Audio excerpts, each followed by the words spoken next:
Hello, my name is Dr. Marci Streck, and I am a veterinarian and the owner of Caring Hands Animal Hospital in Rockville, Maryland. I'm going to talk to you today about arthritis in dogs, what it is, how to manage it, and how to improve the quality of life for our canine companions. First, it's important to understand the anatomy of the normal joint. A joint is the part of the limb where two bones meet and where the leg bends. The ends of the bones are covered with a thin cartilage layer which help cushion the bones during activity. The space between the bone ends is full of an oily joint fluid that helps lubricate the joints so that the bones move painlessly against one another. Arthritis, also known as degenerative joint disease or DJD, develops when damage occurs in the thin cartilage layer and inflammation develops within the joint itself. These changes allow bone-on-bone contact, which further damages the cartilage and increases inflammation. This becomes a vicious cycle that causes pain, stiffness, and ultimately immobility in the dog. So what causes that initial cartilage damage? It can be a variety of things. We often think of arthritis as being an old dog problem. And in our older patients, it often occurs secondary to age-related cartilage degeneration due to years of wear and tear on the joints. However, we can also see arthritis in young dogs secondary to an injury, such as cruciate ligament or ACL tear, a sprain, or even a healed fracture. We also commonly see arthritis in dogs that have some kind of genetic conformational abnormality, such as hip dysplasia, elbow dysplasia, or luxating patellas. Some breeds, such as the short-legged breeds or bulldog breeds, are predisposed to early arthritis development because of the strain their unusual conformation places on their joints. Arthritis may be preventable or at least postponable in some instances. In predisposed breeds, chondroprotectant supplements, which I will discuss further later, can be started as young adults to help postpone the onset of joint problems. Dogs who have repairable conformational abnormalities, such as elbow dysplasia, should have these abnormalities corrected surgically if possible. And finally, injuries such as cruciate tears should be surgically addressed as soon as possible after the injury to help return the joint to normal functionality and reduce the risk of arthritis development down the road. Despite our best efforts, most dogs will develop arthritis at some point in their lives. While arthritis is not a curable condition, we have a variety of ways to help slow progression, reduce pain, and help our dogs get around better so that they have a good quality of life. The most important way to help reduce stress on arthritic joints is to control your pet's weight. Obesity places unnecessary stress on joints and causes arthritis to progress more rapidly. Exercise is important for weight control, but also slows progression of arthritis itself. Painful animals tend to move less, and so their muscles atrophy. Weak muscles allow further instability in the already diseased joint, causing additional trauma and progression of degenerative joint disease. However, strong, lean muscles can help provide support to unstable joints. We want to avoid high-impact activities like running or jumping, which cause concussive trauma to the joints. However, low-impact activities like walking or swimming are perfect for building muscle strength and maintaining range of motion without damaging the already fragile cartilage in the joint.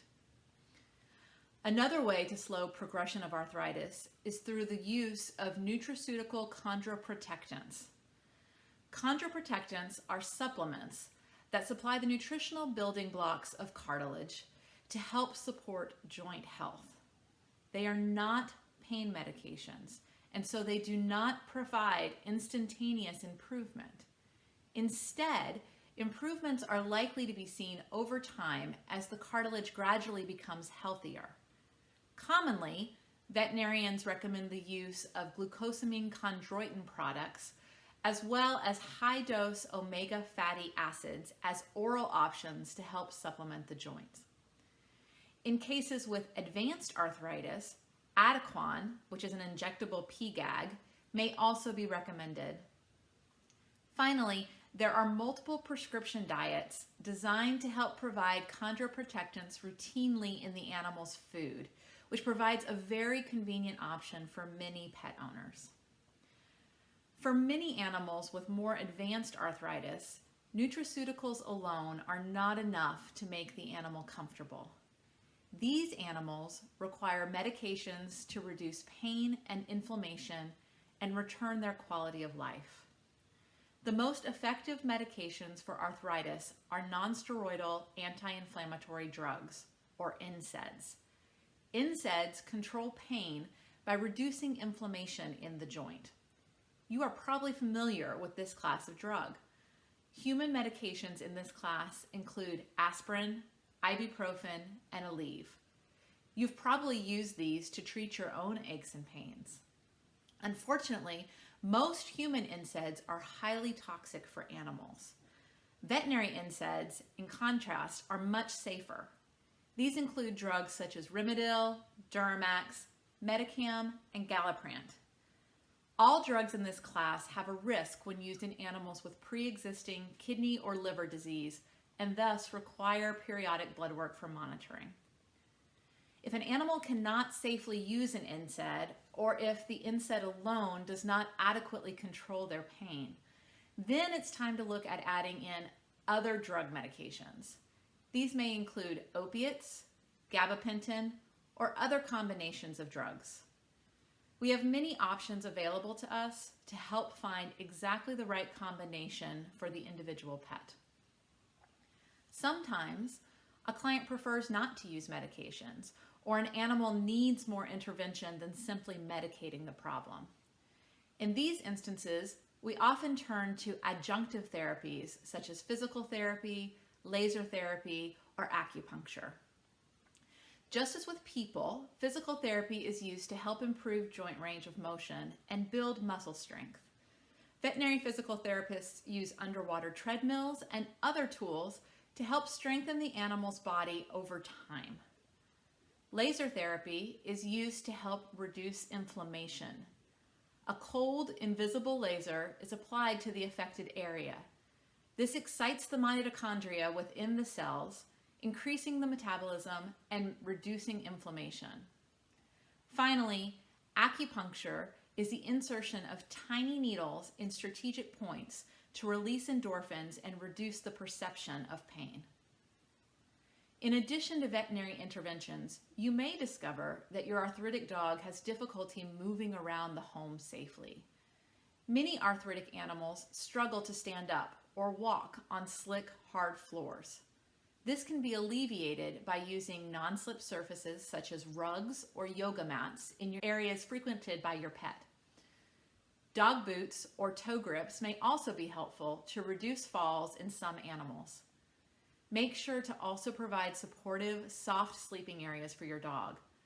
Appropriate bedding helps cushion joints and allows pets to rest more comfortably. Finally, dogs who struggle to stand up may benefit from harnesses such as the Help 'em Up harness. These mobility aids are designed to help safely lift and support your dog's weight to assist them when navigating stairs, slick surfaces, and other challenging areas. Arthritis will be experienced by most pets at some point in their lives. While it is difficult for us to watch our pets struggle with mobility, we have a plethora of options to help ease their pain and help keep them comfortable and safe as they age. I hope this talk has been helpful to you in learning about ways to mitigate the effects of arthritis in dogs. If you have questions regarding your specific pet, please reach out to your veterinarian to discuss his or her specific needs. I've included links to various nutraceuticals and mobility aids discussed today. Thank you for the opportunity to speak on such an important topic.